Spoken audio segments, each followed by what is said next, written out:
So here's my recipe for some delicious smoked pheasant breasts, but you could do this with chicken or duck, works really well. So all I did was made a brine by blitzing together some salt, water. I used a bit of mugwort, but sage would have worked well, garlic and thyme. And then you want to get that over your pheasant breasts and leave them in the fridge to marinate and brine for 2 hours.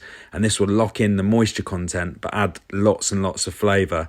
Once this is done, you want to drain them off, give them a good wash to get that salt content out and pat them dry, and then leave them in the fridge for 24 hours uncovered.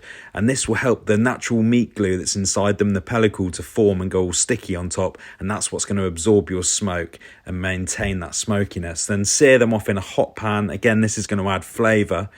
Then you want to set your makeshift smoker up. So I just get a wok, put a bit of tin foil in the bottom, pop it over a high heat, add some oak chippings to that. I added a bit of Christmas tree and mugwort and set it on fire, blow it out, and then pop your bamboo steamer over the top, or it could be a sieve. Get your pheasant breasts in there, lid on top.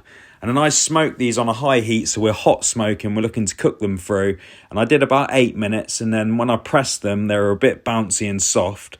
So I gave them another 4 minutes because you want to make sure they're cooked through, and then press them until they're firm to touch, or reading about 60 to 65 degrees on a temperature probe.